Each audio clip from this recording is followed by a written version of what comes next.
The torch poorly did its job. Black as a moonless night, and blacker than pitch or charcoal, the tunnel continued to surround its explorer in its gravitational pull. Black hands, which you can neither see nor hear, coerced the adventuring wanderer further into its black depths. The further the tunnel led into the abyss's bleeding blackness, the more the torchlight seemed to fail in penetrating the black. Or perhaps there was nothing to illuminate with the fire's glow. What if this was a void he was stumbling blindly into? What if there were no walls for the light to bounce off of? No floor for his feet to stay grounded on? He would be in a place where there was no escape, no exit, not anywhere nor existing at all. Where was he walking? What about food? Water? What if there was no air for which he could breathe? With no sustenance, no goal, not even a map? What if he had taken a wrong turn at the corridors when the torch still seemed physically capable of lighting up his path? No. The young messenger had to stop himself. While it was indeed true that he knew not his position, and the situation looked bleak as ever, he could not allow himself to fall prey to these dark thoughts. There are facts that clash with these thoughts. Whether anyone heard him or not, within this dark and desolate pit of doom, he was uncertain, and it mattered very little. These thoughts were for him and him alone. A desperate attempt to quell down his panic and keep a realistic but hopeful outlook on the situation. I have food and water in my pack. Rations. I am alive, breathing. The torch still has its flame, so there is indeed oxygen in the air. The only real dizziness he felt was probably from the mild hyperventilating and his spinning, panicking thoughts. Every breath he took was trembling, beyond his control. Every exhale had his voice bouncing off some unseen walls, coming back to his pointed ears. Yes, the last messenger was absolutely terrified, petrified, lying to himself in a desperate means to lessen the severity of the situation. Only even he knew how his attempts were in vain. And yet still, he vainly held onto hope. In the messenger's attempt to slowly lower himself to where he hoped to find a solid floor he was standing on, he crumpled hopelessly to what was indeed a stone floor. The darkness, then, was a natural soft sort of shadow, so thick and, now he realized, ominous. Or perhaps the ominous feeling was from the shadows themselves, which he had failed to realize were moving. The messenger was preoccupied, mesmerized, pleasantly distracted by the engravings on the floor tiles, which the close flickerings of the flames illuminated in red and orange glow. They were oblivious, careless, cursed. The entire world as they knew it, an endless and black abyss, fueled their naivety. Their brain, too frightened to force reality, became transfixed on what little of the world they could see. The floor was the lure, and, just like a sucker for the bait, they fell for it. Lurking in the black shadows were humanoid shapes, some glowing faintly like apparitions. Some had the distinct form of a skeletal structure. Others looked like mages, with their violet eyes glowing sharper and stronger than recognizable for being of magic. others were horrible to look at. True abominations. The worst of the multiple quiet feet padding over the stone floor belonged to most human-like of the inhabitants of Thaby's labyrinth. Villagers, with nothing wrong to their physical bodies, just the masks. The wooden carvings seemed to resemble a woman, both unknown and forgotten. Those masks were the only thing about them that made the villagers frightening. A face, each one the same, but none were the owner of whom the face belonged to. And that night, a soul was lost to the hands of those fiends lurking in the shadows. For as loud as they may have been, down deep in the 10th level of the city's maze, the screams of agony went unheard to anyone at all. To many others who had been sent one after the other, the bloodstains in the darkness were never seen, never lit up by the lanterns and torches, never smelt as a strong and pungent iron, for the smell of ash and dust was far too strong. The uncountable months passed.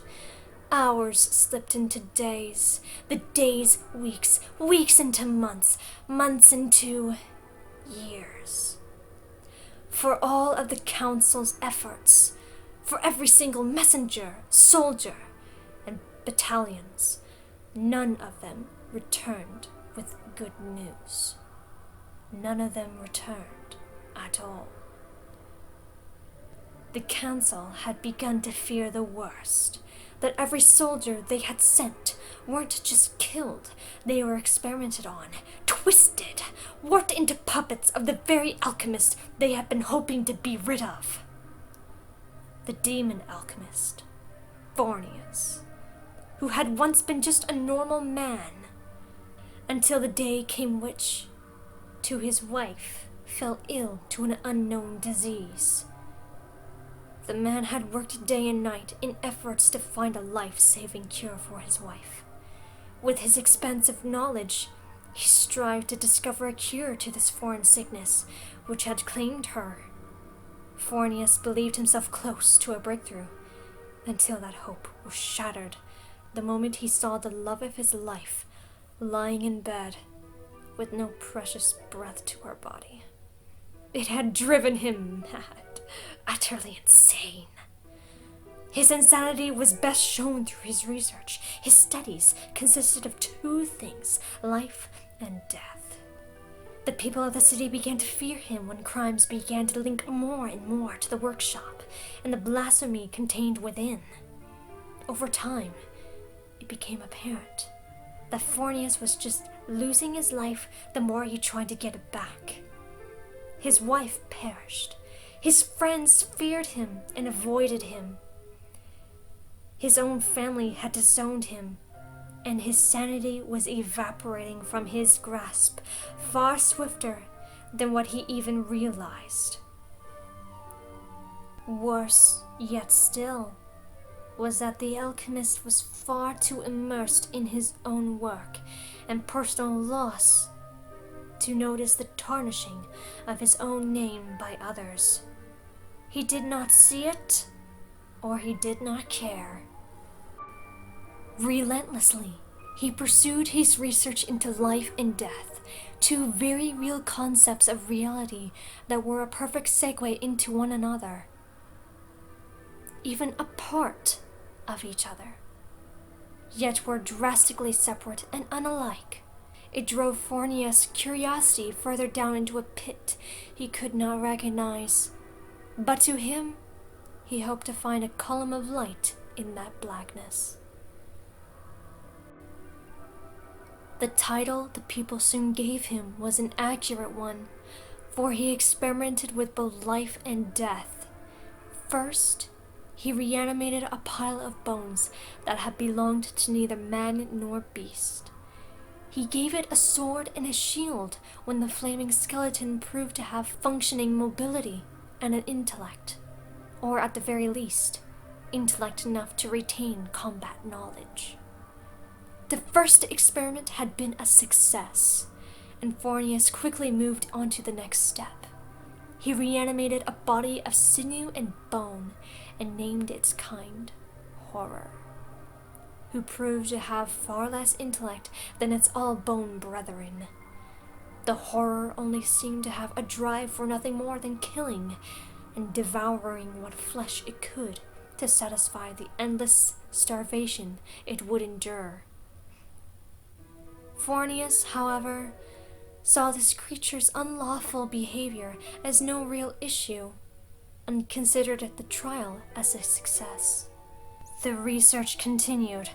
His insanity spread, and deep-seated hatred began to blossom within the depths of his soul. He never lost track of his mission, but his priorities began to branch off. Fornius sent out his minions to the surface, and the abominations he had created terrorized the people he had once been a friend to, who he once protected and healed. Soon enough, when collateral damage became too high, the Thabes Council had decided to take action. At this point, Fornius had managed to create the perfect life form. He named the glowing apparition a specter, and at last hoped that he would be able to bring back what had been stolen from him. But at that point, my hatred for the world had already set my priorities straight. I, of course, have not strayed away from the path I had originally set out on. I will bring back my wife, the love of my life, and I shall rebuild the world, one without betrayal and sickness, one without hurt or pain. If the people fear me for the change I will bring, then they will soon find out how they will help build the world I have envisioned. They will help expand my army. And feared, indeed, Fornius had become. With every scout or patrol of armored units that the council sent, he would laugh like a maniacal drunkard. It was just far too glorious in his eyes. To him, Fornius only saw fools walking to their doom and rebirths, unintentionally building the numbers of his army and fueling the spark to his dream, the vision of eternal life. The council was very soon stuck in a deep rut. The populations were diminishing faster and faster by every night that passed, and the council still had little to no idea at all what was happening. All that they knew was that drastic actions had to be taken. Too many lives had been stolen already. Some or even their families. The order had been given. A patrol of cavalry and mages would be deployed to the depths of Thabes, to the lair where Fornius resided. They would go no further than what the firelight could penetrate, and at the next door they would put up a magical shield to seal the threat within. Did Fornius take this well? No, he did not. His next move was a full-out attack. Even if the city would crumble under the weight and chaos of battle, he had very little care, just so long as his enemies perished for trying to deny him his dream. Horrors, remnants, specters, his own creation of the masked villagers, and so many other things he had managed to create. He sent them out to kill or be killed.